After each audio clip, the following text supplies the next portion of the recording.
Recentemente eu estava vendo umas notícias e me deparei com uma que me chamou bastante a atenção. O veterano Alexei Oleinik, de 80 lutas profissionais no MMA, fez uma luta de boxe sem luvas, mas a luta em si não é importante. É porque ele disse que só aceitou fazer essa luta porque estava completamente quebrado, com uma mão na frente e a outra atrás. Segundo ele, fruto de um divórcio que foi bastante conturbado, bastante turbulento. A gente sabe, claro, que essas coisas custam muito dinheiro e que o MMA não é um dos esportes que mais paga no mundo, não é uma Fórmula 1, um futebol europeu, nem nada assim. Porém, não deixa de chamar bastante a atenção e de saltar aos olhos esse tipo de notícia. Porém, pesquisando mais a fundo, deu para ver que não é uma história tão rara assim quanto parece. E é por isso que o Documento Queixo de hoje vai olhar para as histórias dos atletas de MMA que passaram por problemas financeiros. Deixa eu começar essa relação com nomes do MMA brasileiro. O país é de longe um dos que mais formou talentos e mais promoveu ascensão social por meio do esporte, com nomes como José Aldo, Anderson Silva e Júnior Cigano, só para citar alguns, deixando um passado difícil para trás e garantindo seu futuro e de suas famílias. Mas, principalmente entre os pioneiros que abriram caminho no esporte para os brasileiros, a realidade foi bastante diferente. É o caso de Joil de Oliveira, um dos maiores nomes dos 84 quilos no Vale Tudo no fim da década de 90, tendo lutado no IVC, Cage Rage e Pride. Aliás, a passagem dele pelo Pride tem um dos acidentes mais bizarros dessa era do esporte. Por um erro da equipe técnica do evento, a pirotecnia do palco foi ativada quando não deveria, acertando diretamente o lutador, que teve 70% do seu corpo queimado. O Joil, que fez lutas memoráveis com Pelé Land e Walid Ismail, ainda sofreu descolamento de retina posteriormente e precisou passar por um transplante de córnea. Como se não bastasse, ele ainda sofreu 2 duros golpes quando já muito veterano tentava fazer algumas lutas para levantar uma grana. Um desses rolou quando ele enfrentaria Jorge Macaco na luta principal de um evento em Taubaté em 2013, e o card foi paralisado após a 8ª luta devido à falta de recursos para o pagamento dos atletas. Na outra, em 2015, ele faria a luta principal de um evento na sua cidade natal, Maricá, mas o combate jamais aconteceu porque o promotor das lutas teria sido sequestrado, o que jamais ficou provado. O prejuízo dos camps agravou ainda mais a situação do Joil. O grão-mestre de luta livre hoje tem a sua equipe, a Joil Team, em Maricá, e mesmo aos 55 anos ainda não está oficialmente aposentado, tendo inclusive agendado uma luta contra Jorge Patino Macaco em 2024, mas o combate acabou não acontecendo. Mas sem dúvidas o caso mais emblemático dos pioneiros do Vale Tudo brasileiro é o de Rei Zulu.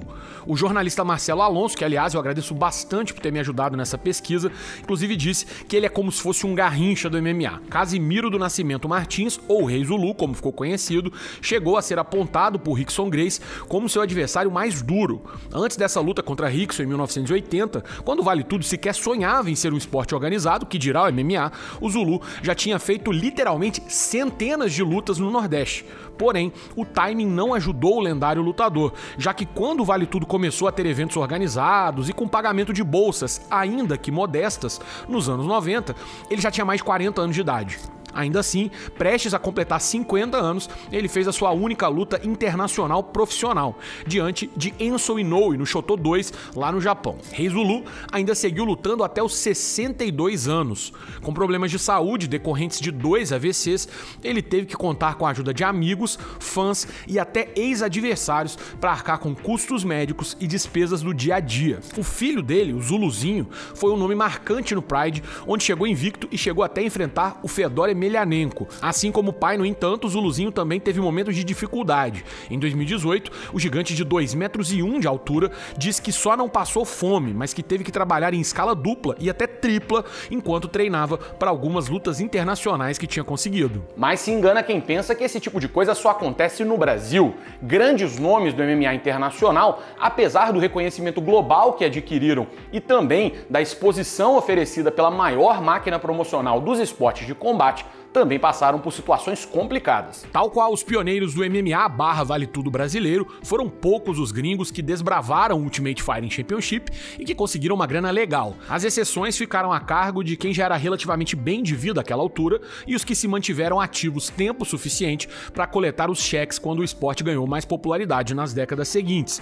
Uma exceção notável aí é Mark Coleman, campeão do torneio do UFC 10, primeiro campeão peso pesado da organização, campeão de torneio no Pride e membro do Hall da Fama do UFC. Coleman lutou até 2010, quando fez a primeira luta entre dois membros do Hall da Fama do Ultimate contra o Randy Couture. Porém, a essa altura, ele já tinha 46 anos e décadas de dano acumulado no esporte. Poucos anos após sua aposentadoria, em 2013, The Hammer passou por uma cirurgia no quadril e os custos médicos e de recuperação começaram a apertar. 2 anos mais tarde, em 2015, ele precisou de uma nova cirurgia e a essa altura seu dinheiro já tinha acabado. Anos mais tarde, ele também revelou que lutava contra o alcoolismo nessa época. O seu plano de saúde estava prestes a expirar e por isso ele foi operado às pressas. Enquanto ele estava internado, amigos começaram uma campanha no site GoFundMe que arrecadou $50 mil para ajudar. As principais doações vieram de Mark Hunt, que doou $5 mil, e da academia American Top Team, que doou $2.500. John Fitch não foi campeão como Coleman, mas disputou o título dos meio-médios contra George St. Pierre no UFC 87 e passou mais de 7 anos no maior evento de MMA do planeta. Mesmo assim, quando deixou a organização, chegou a cogitar se aposentar do esporte,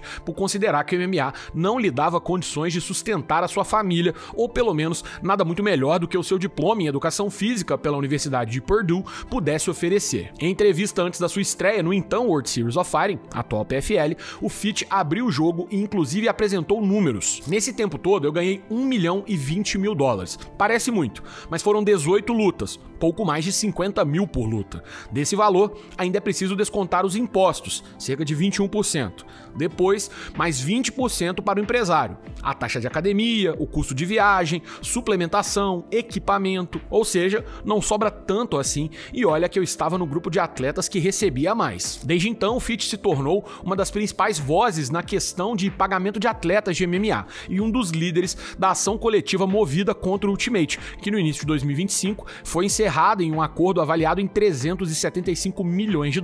Contemporâneo de Fitch, Matt Riddle chegou a ter relativo sucesso no Ultimate, mas deixou a organização em 2013 após 2 testes positivos para maconha, que na época ainda fazia parte do grupo de substâncias proibidas, e então ele decidiu se aposentar do MMA com apenas 27 anos, meses após assinar com o Bellator. No Twitter, ele disse na época que não estava conseguindo pagar as contas e que a falta de lutas na nova organização o forçou a tomar essa decisão. Precisando levantar uma grana rapidamente, o Riddle foi para o circuito regional de Pro Wrestling, fazendo lutas de telecat em eventos menores, às vezes 4 ou 5 dias na semana. Mas ele também levava jeito pra coisa e fez dessa nova modalidade uma carreira, chegando inclusive a participar do WWE, onde teve certo prestígio e chegou a ganhar alguns cinturões. Entre a galera mais recente, houve atletas que penduraram as luvas porque a renda do esporte já não era mais suficiente para fechar as contas. É o caso de Bill Algeo, que fez 10 lutas no Ultimate entre 2020 e 2024 e citou os altos e baixos do esporte em sua despedida do MMA. Além dele, Darren Stewart, que fez 14 lutas na organização entre 2016 e 2021, até retornar para a Inglaterra e competir no Cage Warriors. Ele pendurou as luvas com apenas 33 anos e diz que o esporte tomou mais do que ele deu ao longo desses anos. Mas entre todos os exemplos internacionais, talvez nenhum seja tão devastador quanto o de Spencer Fisher, que era conhecido como The King. Fisher lutou no Ultimate por 7 anos e chegou a ser apontado por Dana White em uma entrevista em 2007 como seu lutador preferido em todo o elenco, mas foi forçado a se aposentar após um resultado anormal em um exame de imagem cerebral. Esse foi apenas o início do calvário de Fisher, que rapidamente começou a desenvolver sintomas de encefalopatia traumática, também conhecida como demência pugilística ou CTE. Com a saúde em declínio constante e dívidas acumulando, Spencer passou a se manter graças a uma ajuda de custo do UFC, no valor de $5 mil mensais. Porém, quando cortes orçamentários na organização fizeram com que o benefício parasse de ser pago, a situação foi se tornando uma bola de neve e a família de Fisher passou a depender de doações de amigos e campanhas no GoFundMe, já que Spencer tornou-se incapaz de trabalhar e dependente de cuidados constantes da esposa. A história de Spencer foi relatada em uma das matérias mais impactantes do jornalismo marcial nos últimos anos, intitulada The Cost of Being the King, ou O Preço de Ser o Rei, uma alusão ao apelido do atleta. Essa matéria foi assinada pelo Steven Marrocco no site MMA Fighting. Vale a pena buscar e ler se você ainda não conhece. E é isso, essas foram algumas histórias de grandes nomes do MMA, mas também alguns que, apesar de não ter tido tanto destaque, estiveram ali constantemente também nos cards que a gente acompanhou ao longo dos últimos anos, mas que passaram por dificuldades financeiras, alguns deles inclusive ainda passam. Eu gostaria de novo aqui de agradecer ao jornalista Marcelo Alonso, que me ajudou muito, principalmente na porção brasileira, né? Me passou alguns atalhos, dicas e caminhos aí para que eu pudesse seguir com a minha pesquisa. E claro, também quero solicitar a sua ajuda. Esse é um vídeo, obviamente, que eu tive de fazer um recorte muito grande, né? Não dá para falar de todo mundo aqui, não tem tempo e não tem espaço, e obviamente também eu não sei todas as histórias. Se você souber alguma que você sentiu falta, falou, puta merda, o Carrano viajou demais, esqueceu completamente, não tem como fazer esse vídeo e fazer, me corrige aqui nos comentários, diz o que você achou também, se essas histórias, algumas delas, às vezes vocês até já sabiam, outras não, quero saber o que vocês têm a dizer. Falando também no documento queixo aqui, nessa ajuda, né, com a pesquisa que vocês vão me dar, aproveite sempre para sugerir que você dê o like nesse vídeo, se inscreva no canal, mande para os seus amigos, assista 4, 5, 6, 7, 8 vezes, para ajudar mesmo, entendeu? A gente quer que esse vídeo seja bem reconhecido pelo algoritmo, sugerido para mais pessoas, e assim posso continuar mensalmente aqui trazendo histórias do MMA para vocês, beleza? Documento queixo tem uma playlist com todos os episódios que vai aparecer aqui no canto para você maratonar, e a gente se encontra na próxima edição. Valeu, um abraço e até mais!